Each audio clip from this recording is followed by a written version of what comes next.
देखो, जीवन में सफल होने के लिए तुम्हें 5 बातें हमेशा ध्यान रखनी होंगी। हमेशा उत्सुकता में रहना है, कुछ न कुछ नया सीखना है, कुछ न कुछ नया सीखना, नया करने का प्रयास करना है। दूसरा, जितना भी आपको समय मिलता है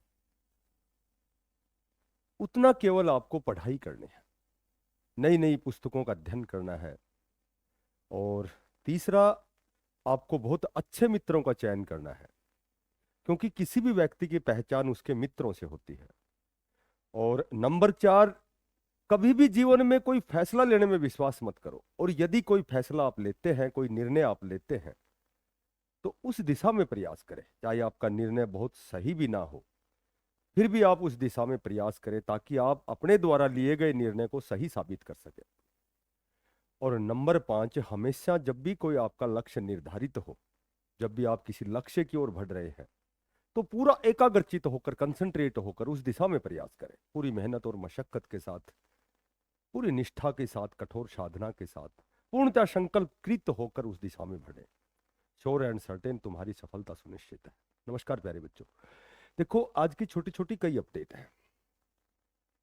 सबसे पहली तो अपडेट है स्टेट एग्जाम की। देखो, अभी लेटेस्ट जो सुनने में आया है कि आपका जो स्टेट का एग्जाम अप्रैल में बताया जाता है। क्योंकि यदि हम कंडीशन देखते हैं तो अप्रैल में तो चूंकि बोर्ड के एग्जाम कंप्लीट हो गए, जो भी एग्जाम है वो संपन्न होने के बाद उनकी मार्किंग होनी है। तो मेरे ख्याल से व्यस्तता के कारण अप्रैल में एग्जाम होना शायद निश्चित नहीं कह सकते हम। ठीक है, थोड़ा सा भ्रमित करता है कि जब जो बोर्ड के जो एग्जाम हुए हैं, तो जाहिर सी बात है जब मार्किंग होगी तो थोड़ी सी व्यस्तता होगी, तो शायद हाँ कि हालांकि ये कन्फर्म है कि स्टेट की जो एग्जाम लेने की जो प्रक्रिया है, उससे पहले की जो भी प्रक्रिया है वो लगभग कंप्लीट हो चुकी है। यानी कि बिल्कुल भिवानी बोर्ड तैयार है आपका स्टेट लेने के लिए। और यहाँ अगर थोड़ी सी बात करें तो देखो, स्टेट के जो फॉर्म है वो आपके रीओपन होंगे, इसकी पॉसिबिलिटी ज़्यादा है। क्योंकि इसके पीछे मैंने पहले भी बताया था कि जो लगभग 4,000 अध्यापकगण हैं जो एक्सपीरियंस के आधार पर नियुक्त किए गए थे, तो उनको मार्च 2027 तक स्टेट करना है। तो जाहिर सी बात, उनको 2 अवसर तो मिलने चाहिए। तो ये जो पहला अवसर है, एक दूसरा अवसर 2026 जो नवंबर दिसंबर में जो आपका स्टेट होना है। तो मैक्सिमम पॉसिबिलिटी है कि फॉर्म दोबारा से रीओपन होंगे। एग्जाम की बात करें तो जहां तक मैं समझता हूं कि एग्जाम आपका मई में हो सकता है या फिर जून में हो सकता है, और संभवतः जुलाई भी आ सकता है, क्योंकि ऐसा एक दो बार डेट भी देखने को मिली थी कि 11 और 12 जुलाई ऐसे कुछ डेट भी थी, उसमें मेंशन की गई थी न्यूज़पेपर में। तो स्टेट का एग्जाम होना है, मैंने पहले भी कई बार आपको बताया है कि देखो, ये पहली स्टेज है कि हम अपने लक्ष्य को यदि अचीव करना चाहते हैं, यदि हम अध्यापक बनना चाहते हैं, राष्ट्र का निर्माता बनना चाहते हैं, तो ये पहला कदम जो है, ये सशक्त कदम कह सकते हैं जो आपको पार करना है। तो ये मायने नहीं रखता कि एग्जाम आपका मई में होना है या जुलाई में होना है, मायने ये रखता है कि हमारा स्टेट पास होना चाहिए, ताकि जो भी 2026 में रोज हाईलाइट में मुद्दा है, कोर्ट द्वारा स्पेशल सरकार को निर्देश दिया गया है कि कितने पद वैकेंट क्यों है, आप नियमित भर्ती निकालें। तो कहीं ना कहीं ऐसा ना हो कि बाद में वो हमें पछतावा हो कि हमारे स्टेट में 1 या 2 नंबर कम रह गए। तो स्टेट तो मैंडेटरी कंडीशन है यदि आप इस दिशा में जाना चाहते हैं, अपने सपने को यदि आप साकार करना चाहते हैं, यदि आप इस राष्ट्र का निर्माण करना चाहते हैं, ठीक है, और अध्यापक बनना चाहते हैं, तो स्टेट आपको पास करना है। एक तो इस बार बार इस तरह के कमेंट्स मत करो, इस तरह के फोन मत करो कि हमारा स्टेट कब तक होने वाला है, क्योंकि कभी भी हो, हमारे पास तो पर्याप्त समय है।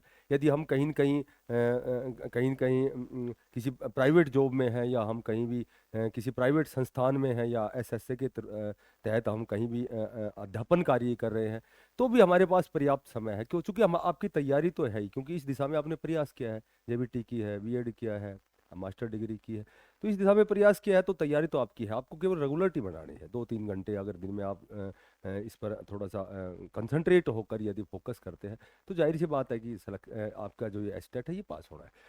बात करें एचकेआरएन में टीजीटी पीजीटी के पदों पर, देखो ये भी अभी लेटेस्ट जो जानकारी है कि आपके टीजीटी के जो है, पीजीटी के जो है आपके हरियाणा कौशल रोजगार निगम के तहत जो आपने पहले फॉर्म अप्लाई किए हुए थे, आपने रजिस्ट्रेशन किया हुआ था, फॉर्म भरे हुए थे, तो मेरे ख्याल से आपके जो है शॉर्ट लिस्ट के मैसेज मैं इसलिए कह सकता हूँ क्योंकि नया सेशन स्टार्ट होने वाला है और अध्यापकों की रिक्वायरमेंट बहुत ज़्यादा है।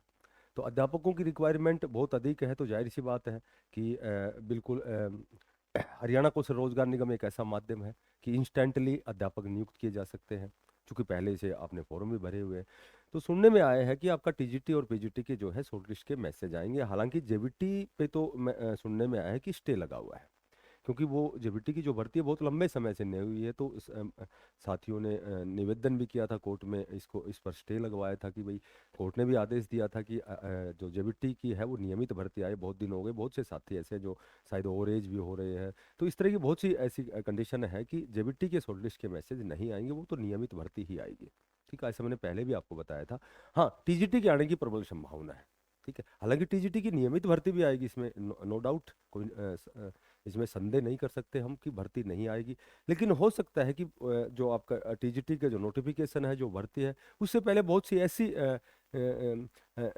ऐसे कार्य हैं, कह सकते हैं कि बहुत से ऐसी जो जिसमें विलंब होता है, व्यवधान होता है, बाधा होती है, रुकावट होती है।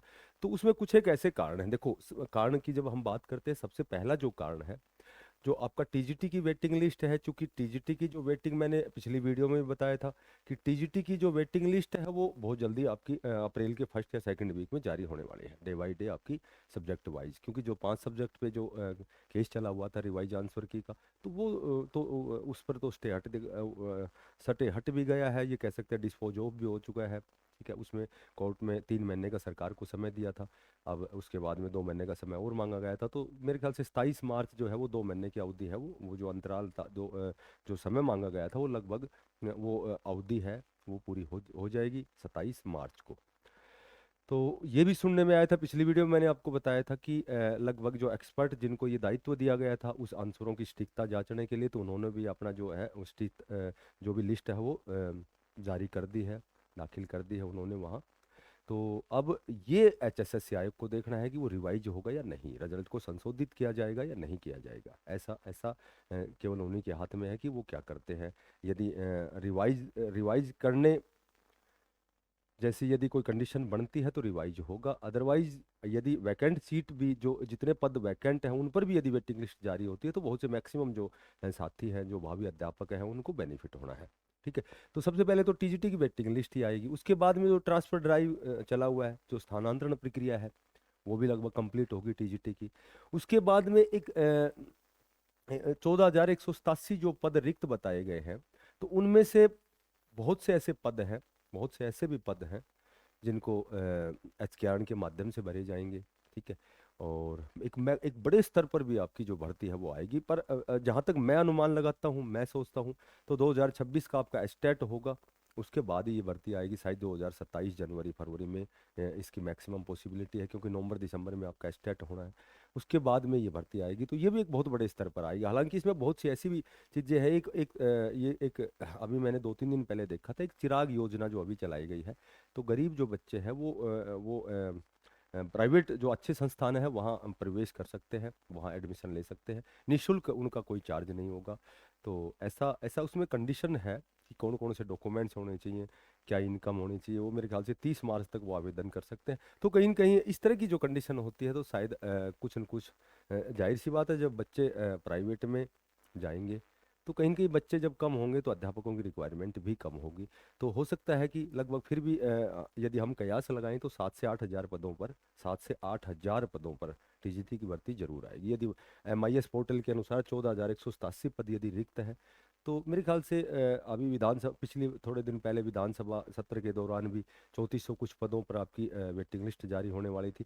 लेकिन कुछ एक यहाँ देखो, जो आपका हरियाणा कौशल रोजगार निगम के तहत भी भर्ती ना होने के कुछ एक और भी कारण है। एक कारण और भी जहाँ तक सुनने में आया है कि देखो, एज का जो क्राइटेरिया है, जो नियमित भर्तियां होती है उसमें बड़ी एज वाले को, ऐसे बहुत से कैंडिडेट हैं जो बराबर की कट ऑफ वाले भी रुके हुए हैं कि बिलो एज के कारण।